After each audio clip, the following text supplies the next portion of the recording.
Right before Christmas, I heard my mother-in-law's voice coming from upstairs. Clear, clipped, like she was directing a stage play. Dr. Harlan already signed. Just present the evaluation at the right moment, and everyone will believe it. I stood behind the door, quietly stepped away. This Christmas, the one losing her mind won't be me. Before we go on, hit subscribe and let me know where you're watching from in the comments. I'd love to send a hello to your hometown. The client meeting ended 40 minutes early.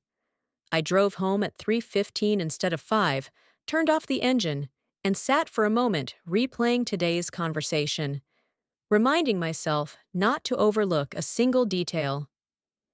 I unlocked the back door, passed through the laundry room, kicked off my shoes out of habit. Evelyn hated dust on the hardwood floor, even though I was the only one who ever cleaned it. Her voice came from upstairs, from my home office. Evelyn's laugh came first, the one she only used when she liked an idea. Then Noah's voice, deeper. I stopped at the bottom of the stairs, hand resting on the walnut banister. I had refinished it myself when we bought the house. Evelyn's voice sharpened. Harlan already signed everything. The evaluation confirms severe emotional instability. Christmas, perfect timing. My hand clenched the wood. Noah replied, echoing through the quiet house. And the property transfer. Once she's declared mentally unfit, I have full control. $780,000. Pays off the debt. Fresh start blood drained from my face. The cold settled in my chest like a stone. Evelyn continued, light as if she were talking about dinner. She suspects nothing.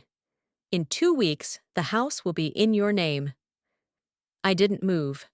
My designer's brain, trained to assess load-bearing points, ratios, structural stress, now applied those same principles. They were planning to steal everything. The home I bought with my own savings 5 years before we got married. The independence I'd protected for 3 years of marriage. My dignity. Footsteps crossed the floor upstairs. I backed away, one measured step at a time, through the laundry room, into the garage. I got in the car, shut the door, stared at the steering wheel until my breath steadied. 20 minutes, maybe an hour. I used to think they liked me, the dutiful daughter-in-law, the wife who kept everything running smoothly. Turns out, to them, I was just an obstacle between them and my home. I didn't cry. Not a sound, not a tear. I just happened to rest my hand on the car, then stepped out onto the porch. Cold, dry, with sunset streaking across the window glass. If they wanted to paint me as the crazy one, I'd let them believe it, at least until they signed their own trap. I took a long breath, then went back inside, made dinner like usual, rinsed the wine glasses, laid out the napkins neatly, smiled as Evelyn talked about how cranberry sauce made the table look festive. Noah kissed my cheek like everything was normal. I responded, voice soft and calm, as if I hadn't heard a word of what they said. But inside, every vein in me was pulling tight. Night fell, and they slept soundly across the hall, the hum of the heater sinking with their breaths. 2 people fully confident in their little scheme. I threw on a coat, barefoot down the hall, into the office, warm yellow light spilling onto the wood floor. The papers on the desk were stacked just right. I started going through every pile. Then I saw it, a thin page with Harlan Clinic's logo in the corner. Next to it, Evelyn's slanted handwriting, complete. Submit before December 25th. The lies were calculated, cold and methodical. I sat on the floor in silence. I don't know how long I was there. Long enough for my legs to go numb. Long enough for the pain to freeze into something sharper, something useful. At 2 a.m., I got up, folded the documents carefully, and tucked them into my coat pocket. That night, in the house they believed was theirs, I began redesigning my first space, not with color or material, but with a plan for my freedom. My designer's brain worked through the night, analyzing, measuring, drafting solutions like I used to map out interior layouts. I pulled out a fresh notebook and started listing assets, weaknesses, timeline. The house, my house, valued at $780,000. Evelyn and Noah had been living there rent-free, not a cent in rent. They planned to take it all. The safe in the closet held real weapons. I spun the dial. My mother's birthday, untouched for 3 years since she passed, and took out the documents. Deed to the house she left me, in my name only. Bank statements, the real will. Everything Evelyn and Noah had probably copied during their 3 unrestricted years of access. They had time to prepare. That was clear. I laid everything out, cross-checking it against the forged evaluation. They had medical records from Harlan, maybe lined-up witnesses, legal paperwork likely ready to go.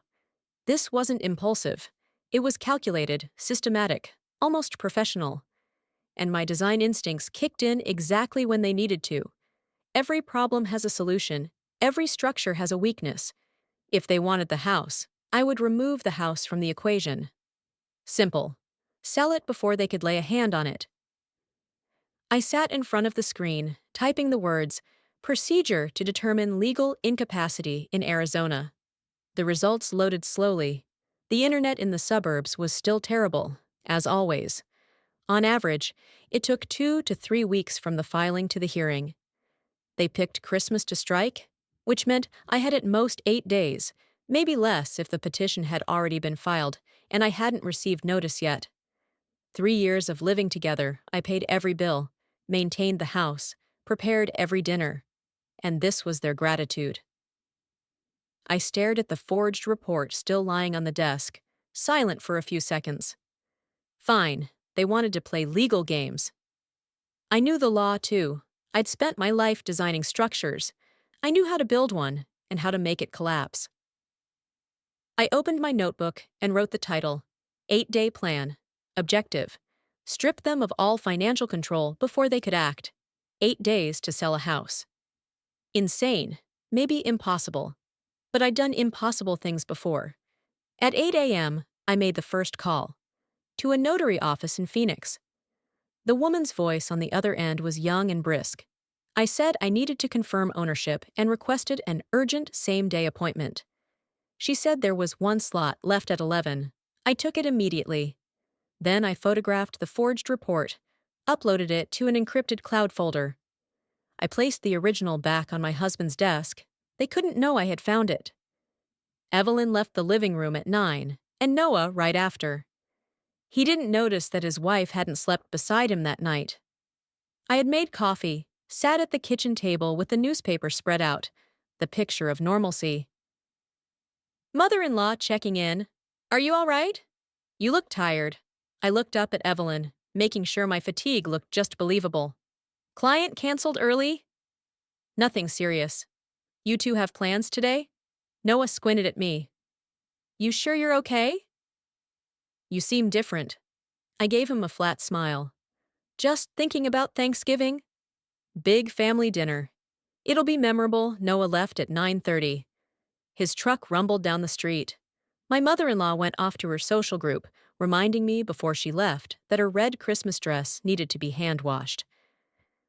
I watched through the window until she turned the corner, then grabbed the documents and drove to Phoenix. The notary office was inside a shopping complex. Lacey Hayes met me in a small conference room. Gray suit, professional, around 40. She reviewed the property deed carefully. Ms. Gray, these papers show you're the sole owner. You have full rights to sell, but the timing is tight. She looked up. May I ask what's the urgency? I chose my words carefully. Said I knew my living situation was about to change. I wanted control over that change. Her expression shifted, worry flickering through her professional calm. If someone's pressuring you... No one is, I cut in, voice firmer than intended. I'm making a choice. The paperwork was processed quickly. Next stop, a small law office on the second floor of an old brick building, quiet and smelling of paper. Harper Reed, the attorney I'd searched for, was younger than I expected, around 40, slender, sharp eyes behind rimless glasses. I spread the photocopy of the forged psychological report on her desk. She read in silence, her face darkening with each page. When she reached Dr. Harlan's signature, she looked up. He doesn't hold a clinical psychology license. If this document is used against you, it's a criminal medical forgery. I asked directly, "What should I do then?" Harper replied instantly, steady voice. "Withdraw all personal assets today. Freeze every joint account. Draft a limited power of attorney so I can act if they move faster than expected. And if they're after the house, sell it before they strike." I nodded. She opened her laptop, checked court filings, then said, "Nothing's been filed yet. They plan to wait until after Christmas to declare it. So you've got about 10 days." I looked out the window, the midday light glinting off the glass table, and murmured, "10 days to dismantle the trap they built." Harper handed me a folder. Limited power of attorney, new bank account forms. "Can you refer a real estate agent who's fast and discreet?" She studied me for a long moment, then slowly nodded, pulling a business card from her drawer. "Cole Jenkins, best in Scottsdale for fast, quiet sales. Tell him I sent you." I held the card, felt its weight, the raised lettering, the texture. In the car, sitting in the parking lot, I stared at my phone. 8 days. I dialed. 1 ring, 2 rings. His voice was low, steady, the kind of voice of someone used to handling urgent transfers. I spoke plainly. "I need to sell my house before Christmas. Everything must be quick, under the radar." He paused, then replied, "If you want it discreet and fast, I have a buyer ready. But are you sure? Can I send someone to inspect the property?" "Absolutely." He gave a small chuckle. "All right, then. I'll take care of the rest." The call ended, and for the first time in hours, my hands stopped trembling. I sat in the parking lot outside Harper Reed's office, looking at the card she'd given me. "State attorney," the note said. "Someone who understood urgency." The car clock read 3:40. Evelyn and Noah weren't home yet. I had 2 hours left. Enough time. I drove to the Chase branch in Mesa, 2 towns over, where no one knew me. The branch manager helped open a new account, arranged for the funds from the house sale to be transferred, and ensured Noah's name appeared nowhere. I signed everything carefully, calmly, like I was signing off on a final design. When I got home, the clock read 5 p.m. Everything looked the same. When Noah pulled into the driveway at 5:15, nothing seemed out of place. My car was parked in its usual spot. He walked through the front door, called out, "I'm home," like always, and hung his keys on the usual hook. I stepped out from the kitchen. "Where were you this afternoon?" Mom called nonstop, he asked, watching me. I'd rehearsed. "Phone died." I was at the library, then just drove around, thinking about the Thanksgiving menu. "Still want the turkey here, right?" "Mom's inviting guests this year." "Of course." She's invited the Hendersons, the Morales family, about 10 people. "You don't mind, right?" "No, I like a full house during the holidays." I paused, letting the weight of memory settle between us. "Let's make it a real celebration." He smiled, stepped forward, hugged me. "We will. It's going to be a memorable day," he said. Yes, memorable, just not in the way he imagined. That night, I lay in bed, listening to whispers through the wall. Planning. Always planning. My phone buzzed. A message from Cole Jenkins. "House showing tomorrow, 10 a.m. Buyer's lawyer drafting the contract. Need your signature before noon." I typed, "I'll be there," deleted the message, deleted the whole thread, stared at the ceiling. Tomorrow, the house goes on the market. Tomorrow, their plan begins to fall apart, but they don't know it yet. Not yet. Footsteps in the hallway. Evelyn passed my door, probably checking if the lights were off. I shut my eyes, breathed evenly, steadily. The next morning, I didn't need an alarm. I hadn't slept all night, just lay there listening to the clock and the wind brushing against the roof. At 8 a.m., the sound of running water from Evelyn's bathroom echoed. Everything still appeared normal. Noah played music while shaving. A perfect morning for them to believe nothing was off. I picked a simple dress, tied my hair back neatly, brewed coffee like any other day. But inside, every plan was ready to go. At 10 a.m., I met Cole Jenkins at a small cafe a few blocks from the house. He handed me the purchase contract. The buyer was an investor from California, offering the full $780,000. I signed each page. Every signature was like slicing through another thread tying me down. After that, I went to the bank and moved all the funds into a private account. When the banker asked, "Would you like a copy?" I just smiled. No need. One copy is enough. I drove 2 blocks away, waited 15 more minutes, then came back. Evelyn was in my office when I walked in. She was rummaging through the desk drawer and flinched when she heard me. "Oh, Olivia! I didn't hear you come in. I was just—" She waved vaguely at the desk. "The Thanksgiving invitations need stamps. I thought you might have kept them here." I noticed the papers shift slightly. "They're in the file cabinet," I said. "In the living room. 3rd drawer from the bottom. Same as always." "Don't you remember?" I watched her closely. "Were you looking for something else?" "You seem tense." She forced a laugh. "No, just busy." "Lots to plan." She rushed out like she was escaping. I heard her in the living room, opening drawers just for show. Noah got home at 6. Found me reading the paper in the living room. "Where were you all day?" "Mom said you vanished for hours." "Downtown, bank, lunch with Sophie Klein." "Remember Sophie from that old design project?" I said, flipping the page calmly. I saw him quietly mouth the name, Sophie Klein, probably planning to fact-check. Let him. I was prepared for everything. That evening, I sat in the kitchen, listening to Evelyn laugh on the phone.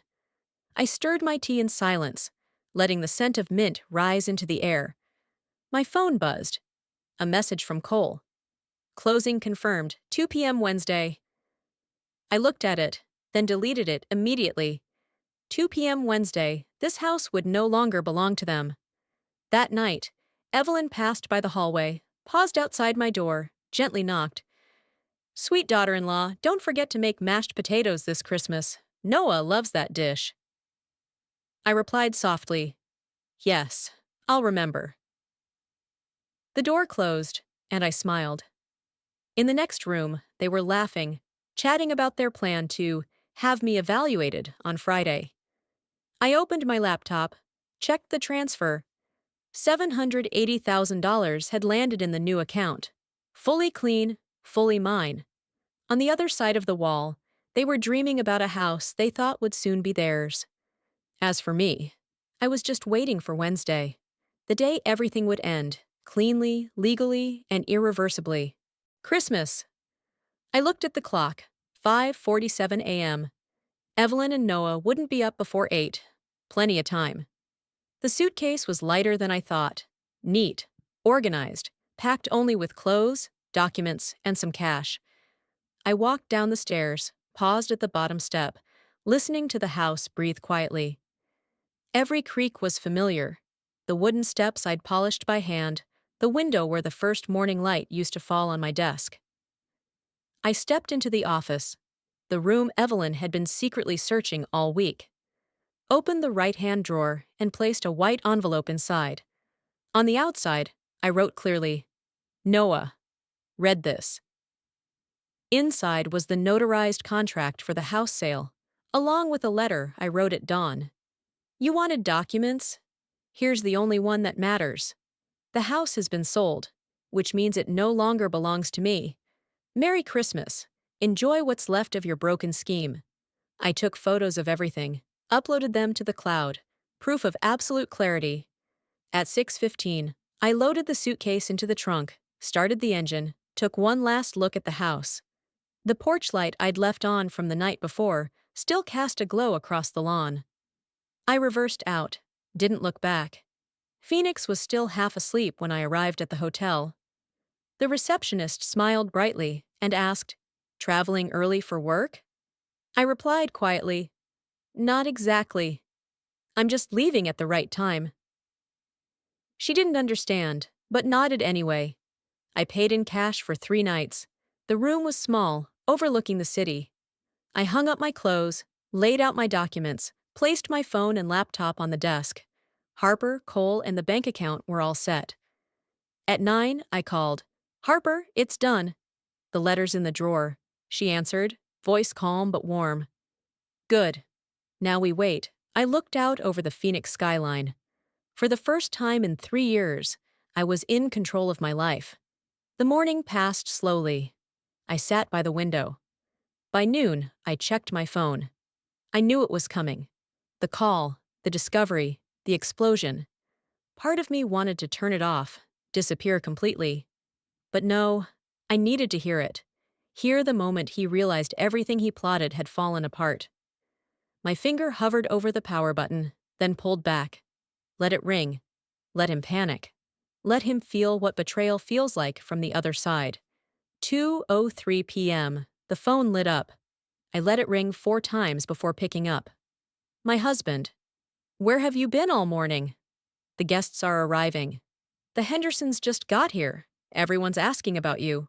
"I'm exactly where I need to be. Away from you, Noah." His voice jumped, panicked. "What? Honey, this isn't funny." I looked at the city glowing under sunlight and answered slowly, "Noah, check the office drawer. Right side." Silence for a few seconds. Then the sound of rushed footsteps, a drawer opening, paper rustling.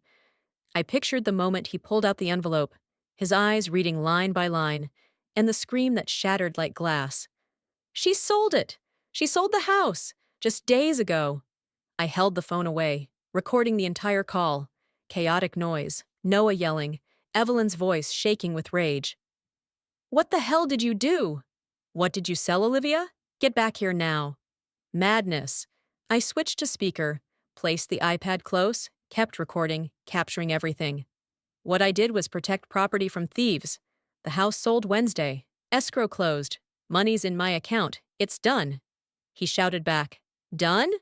You think you can just— You've been manipulated. Someone's using you. We'll prove you're unstable. We were happy, and you disappear at Christmas, saying you sold the house?" I almost laughed. Bitter. "You can try." I've got 3 independent psych evaluations, signed and dated, proving I'm fully competent. Dr. Harlan isn't a licensed clinical psychologist, and falsifying medical records is a felony. You know that, right? A long silence. I could hear his shallow breathing through the phone. Evelyn's voice rang out. You can't do this to my son." I smiled, watching the sunlight shift across the glass buildings. "I didn't do anything, Mother. I just protected what's mine. Merry Christmas." Then I hung up, saved the recording, and set the phone on the table. Outside, the city was still peaceful. Inside that house, everything had just collapsed. At 5 p.m., Harper called. "Evelyn just filed an emergency petition, claiming you're mentally incompetent and the house sale was fraudulent. They're asking the court to freeze the assets." I gave a slight smile. "I expected that." Harper replied, "So did I. We already have enough evidence." I opened my laptop, audio recordings, psychological evaluations. The forged documents all appeared. 3 independent psychological assessments, phone call recordings, copies of the guardianship petition they plan to submit. Everything's ready. Harper spoke slowly, her voice low but firm. "They're spinning a story. The devoted husband trying to protect his unstable wife. Some judges are sympathetic to that narrative," I answered. "Then let them hear the rest. The freeloading, the fake documents, and the scheme to steal. Once the light hits it, there's nothing devoted about it." Harper was silent for a moment, then said, "Prepare for the worst before it gets better." "They're desperate," I just smiled. "Good, I'm not prey anymore." That night, my phone buzzed. Unknown number. Evelyn's voice came through, cold and sharp. "Come home! You're sick. In court? Everything will be reversed, and my son will become your legal guardian. We're still family. I kept my voice calm. See you in court, Evelyn. I blocked the number, stood by the window, looking out at the city lights. They could file as many motions as they wanted. The truth was still on my side. 2 days later, Harper emailed, "Emergency petition denied." No evidence of mental decline. I read the message, then closed my eyes. One victory, but they weren't done. They hired Marcus Webb, a lawyer known for dirty courtroom tactics. I agreed to undergo the court-ordered evaluation, not out of fear, but to end this once and for all. In January, I completed 3 separate independent assessments, all confirming I was fully sound. Meanwhile, Evelyn spread rumors that I stole my mother-in-law's jewelry. 2 days later, the police knocked. I showed them old photos, insurance policies, receipts. Everything legal, all mine. 48 hours later, the case was closed. No evidence of theft. I looked at the closure notice and laughed. When you have proof, the truth doesn't need to scream. On January 15th, I arrived at the court's forensic center. 6 hours of in-depth psychological evaluation, from memory to decision-making capacity. At the end, the doctor concluded, logical reasoning exceeds standards, behavior fully stable, decision to sell assets was deliberate and legal. When Harper read the report aloud, she looked up and smiled. You just tore their entire case apart. The judge will dismiss it. Don't worry, Harper said firmly. There's nothing left to dispute. I nodded slightly. Good. Now it's our turn to strike back. I want them to pay back every dollar from the 3 years they lived rent-free in my house, $48,000, and another $50,000 for my dignity, for the slander, for the sleepless nights. Harper hesitated. Are you sure? With that amount, they're nearly bankrupt. I answered coldly, even better. They tried to steal my life, now they'll pay. In cash. The hearing was swift. Judge Hayes read the ruling with a tired expression. After reviewing the findings from Dr. Mitchell, the court finds no indication of mental incompetence. The defendant's actions were a reasonable response to a direct threat. The petition is dismissed. Attorney Marcus Webb tried to stand and object, but the judge raised a hand. Mr. Webb, your client has wasted this court's time with baseless accusations. Sit down before I consider sanctions for abuse of process. The hearing ended cleanly. I stepped into the hallway, and Harper opened her briefcase, handed me a set of papers. Our countersuit plan. Civil claim for damages and unpaid housing expenses, along with evidence of forged medical records. I looked down at the page and said coldly, let's begin. Not long after, Evelyn spread rumors that I had threatened her by phone, claiming I made 17 calls in 2 weeks and left death threats. They wanted a restraining order, wanted to flip the narrative. The police called, asking me to come in. Harper came with me. In the interview room, a female officer opened the file. You've been accused of making threatening calls to your mother-in-law. Harper slid a thick folder across the table. Certified call logs from AT&T. There were no calls, no texts, no contact whatsoever since December 27th. The officer flipped through them, her expression shifting from suspicion to frustration. She claimed 17 calls on January 8th, 9th, and 12th, but your phone shows 0 activity those days. Harper said coldly, this is her 3rd fabrication. The first about mental illness, the second about theft, and now this. You should flag this as a pattern of false reporting. The officer closed the file. This ends here. I can't stand people who use the police for personal revenge. 3 hours later, the case was closed. Ruling. False accusation, no evidence, no charges filed. Harper requested a copy to attach to the civil countersuit, proof of a consistent defamation pattern. I only said one thing. Good. That's enough. Now it's time the court makes them pay every cent. On February 15th, Harper officially filed the civil countersuit with Maricopa Court. It demanded $98,000 in damages, $48,000 for unpaid rent over 3 years, and $50,000 for reputational harm, along with a motion to refer the forged medical record to the criminal division. 2 weeks later, Noah was served and went pale. He called me, voice desperate. "We both made mistakes. You sold the house. It's over. Please don't sue.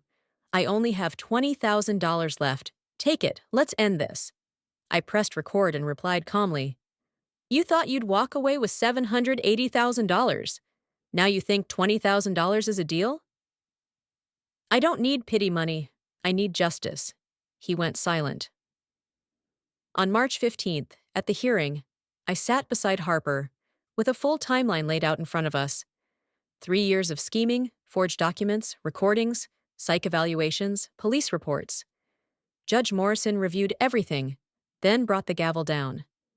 The defendant's conduct constitutes fraud, defamation, and a serious violation of ethical and legal standards. The court orders defendants Evelyn Thompson and Noah Thompson to jointly pay $98,000 in damages and refers the matter of medical record forgery to the criminal authorities for investigation. The room fell silent. The hearing is adjourned. The judge struck the gavel, voice cold. Evelyn stood up, trembling, her face pale. "Your Honor, we don't have the money to pay." "Then arrange a payment plan or wait for asset seizure. You should have thought of that before forging documents," the judge interrupted, closing the file. In the hallway, Harper and I stood by the glass door. Through the thick glass, I saw Evelyn and Noah arguing intensely, mouths open wide, but I couldn't hear a sound. Marcus Webb, their lawyer, stood a few steps away, glanced at them, then turned and walked off, leaving them in the hallway like two defeated players. Harper whispered, "They'll go bankrupt." "You probably won't see a cent of the $98,000, I smiled. "I don't need the money. I needed them to lose, completely." She nodded. "And they did." I looked through the glass as Evelyn collapsed onto a bench, her face crumpled with tears. "They once tried to destroy me, with smiles, with forged signatures. I just did the same. But with the law outside, the March wind was still cold, carrying the dampness of winter. I stood on the courthouse steps, the same place I stood months ago when I got that false accusation call. Now, in my hand was a victory ruling, $98,000 they couldn't pay. Harper rested a hand on my shoulder. "You've won completely, but they're not done yet. There's still bankruptcy, still a criminal investigation. They'll be stuck in that mud for years." My phone buzzed. A message from an unknown number, a photo of the old house, a "for sale" sign stuck in the yard, and the words beneath, "We lost everything. Hope you're satisfied." "This isn't over." I showed it to Harper, and she frowned. "Sounds like a threat." I deleted the message and said quietly, "They can threaten all they want. There's nothing left in them that can hurt me." I turned and walked down the courthouse steps. "Where are you going?" Harper asked. "My marriage is over. I'm going somewhere quiet." I didn't look back. The war was over. It was time to rebuild. April came with a light so sharp it felt cruel. I sat in a small rental apartment in Sedona, 1 bedroom, a view of the Red Mountains. Harper sent me their bankruptcy papers. Almost no assets left. My $98,000 ruling sat at the top of the creditor list like a tombstone. I texted Harper, "Don't fight it, let them sink." She replied, "You'll only recover a few $100s." I wrote back, "That's fine." I never did it for the money. Mid-April, another email arrived. Noah's consulting firm had collapsed. Clients had checked public records, saw his name tied to fraud, all contracts canceled. Seeking new opportunities, his LinkedIn headline, meant he was unemployed. By June, Harper sent more updates. They were 3 months behind on rent, facing eviction. At the end of May, I received my first check from the bankruptcy court, $147. I framed it and hung it on the wall, not for the money, but because it proved they had to pay. In July, I received 2 more payments, less than $300 total, and each time, I donated the exact amount to the foundation for the protection of women from psychological abuse. I wanted to turn their debt into something good, to end this properly. At the end of June, an envelope forwarded from the Phoenix Hotel arrived in Sedona. Noah's handwriting, shaky, no longer confident. He wrote that his mother had lied to him, abandoned him, that he had no house, no money. He sent me an apology. I read it once, then fed it straight into the shredder. The paper turned to soft fragments, light as ash. A few days later, Noah called, asking for forgiveness, saying they'd been under pressure, that it was all a misunderstanding. I hung up and blocked the number. Forgiveness is a luxury they no longer qualify for. Mid-July, I signed the purchase contract for a small house on the west side of Sedona. 2 bedrooms, a small garden, a mountain view. No big living room, no space for guests. Just enough for one person. And peace. Harper called and said their lawyer accused me of being cruel, of destroying their lives. I laughed. I just used the law properly. They destroyed themselves with forgery. I merely recorded the outcome outside the window. The sun was setting behind the red mountains, painting the sky with peace. I opened my email. A message from the real estate agent. Congratulations, your home purchase has been approved. I leaned back in my chair and sat in silence for a long time. Finally, after everything, there was only me, a small house, and the peace I paid for with the price of a family. The phone buzzed. I picked up. Harper's voice came through. The prosecutor's office just approved the charges. Falsifying medical records and conspiracy to commit property fraud. Noah's being indicted. I stayed silent, looking at the sky, darkening slowly, feeling justice still unfolding, pieces of consequence still falling into place. 2 days later, I stood in the living room of my new house, sunset pouring red across the bare walls. Just a few boxes, an air mattress, and the sound of wind passing through the open frame. My phone sat still on the windowsill, the first time there were no messages from them. I thought everything was over. Then the phone buzzed. Notification from the bank. $2,400 transferred from Evelyn. Note. Sold the car. Please forgive me. I stared at the screen, unmoved. 10 minutes later, I forwarded the entire amount to the Women's Protection Fund. The house slowly began to carry a new warmth. I hung the old photo of my birth parents back on the wall, the glass frame chipped, but still shining, the only photo left from a peaceful time. Every picture of my husband and his family I had already thrown away, without regret. In the small office, I reorganized the files, cleared drawers, each motion like wiping away a former version of life. That afternoon, I stepped out onto the balcony, holding the very first forged health document, the one I'd kept since leaving the old house. I looked at it one last time, then tore it to pieces and let them fall into the canyon behind the house. The fragments, white like paper petals, glinted for a second in the sunset, then vanished among the red rocks. I stood there for a long while, letting the dry Sedona wind brush across my skin like a final severing ritual. I was no longer tethered to the past. Only me, this house, and the absolute quiet remained. Late that night, one final message appeared. You're my wife. You're all I have left. I read every word carefully, my fingers sliding across the keyboard. You have exactly what you built.